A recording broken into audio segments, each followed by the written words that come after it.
यह कहानी है एक अमीर और सफल महिला डॉक्टर की, जिसने अपनी मेहनत और लगन से सब कुछ हासिल किया था। समाज में उसकी एक अलग ही पहचान थी। लोग उसे आदर्श मानते थे, उसकी दुआओं की कदर करते थे। लेकिन किस्मत को कुछ और ही मंजूर था। एक दिन उसकी जिंदगी में एक ऐसा भिखारी आया जिसके बारे में उसने कभी सोचा भी नहीं था। वह गरीब, तंगहाली में जीने वाला इंसान, जिसका चेहरा टूटा फूटा था, अचानक उसके दिल की धड़कनों को हिलाकर रख दिया। डॉक्टर ने कभी सपने में भी नहीं सोचा था कि वो भिखारी, जो हर रोज सड़कों पर भीख मांगता था, उसके प्यार में इस कदर गिरफ्तार हो जाएगा कि उसकी पूरी दुनिया ही बदल जाएगी। लेकिन सबसे बड़ा सवाल था, क्या ये प्यार सच था या फिर कोई चाल? और बदले में उस भिखारी ने डॉक्टर से जो मांगा, उसे सुनकर हर कोई दंग रह जाएगा। क्या वह बदला था कोई बड़ा राज, या फिर जिंदगी की कोई सच्चाई जिसे छुपाया जा रहा था? दोस्तों, आज मैं आपको एक ऐसी बेवा, रहमदिल और खूबसूरत लेडी डॉक्टर की कहानी सुनाने जा रहा हूँ, जो न सिर्फ अपनी सुंदरता के लिए जानी जाती थी,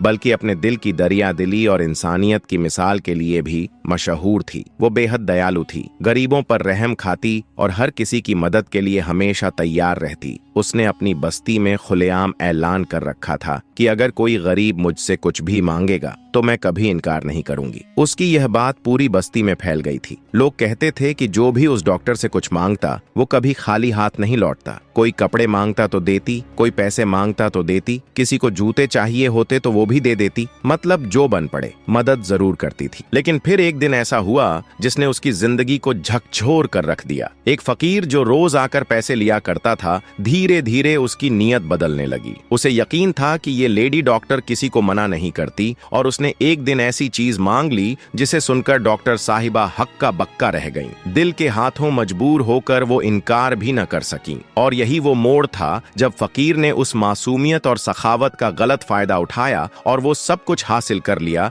जिसकी किसी को उम्मीद भी नहीं थी। जिसका वह बरसों से ख्वाब देख रहा था, आज वो हकीकत बन गया। आइए जानते हैं आज का यह चौंका देने वाला वाकया, जो आपको हैरान कर देगा। यह वाकया पाकिस्तान के सूबा सिंध के शहर राजपुर का है, जहां हिंदू बिरादरी कई नस्लों से आबाद है और आज भी अपनी रिवायत, इबादत और वकार के साथ पुरअमन जिंदगी गुजार रही है। इसी शहर में एक हिंदू खातून डॉक्टर रहती थीं, जिनका नाम था डॉक्टर सीमा शर्मा। वो दिल की बीमारियों की माहिर थीं और पूरे शहर में न सिर्फ एक काबिल डॉक्टर के तौर पर जानी जाती थीं, बल्कि उनकी नरम मिजाजी और रहमदिली के लिए भी लोग उन्हें इज्जत की निगाह से देखते थे। डॉक्टर सीमा के शौहर दीपक शर्मा को एक पुरस्कार हादसे में गुजरे हुए 2 साल हो चुके थे। उनकी मौत ने सीमा को अंदर से तोड़ दिया था, लेकिन उन्होंने अपने जज्बात को खामोशी में दफन कर दिया और खुद को इबादत और खिदमत ए खल्क में झोंक दिया। वो हर रोज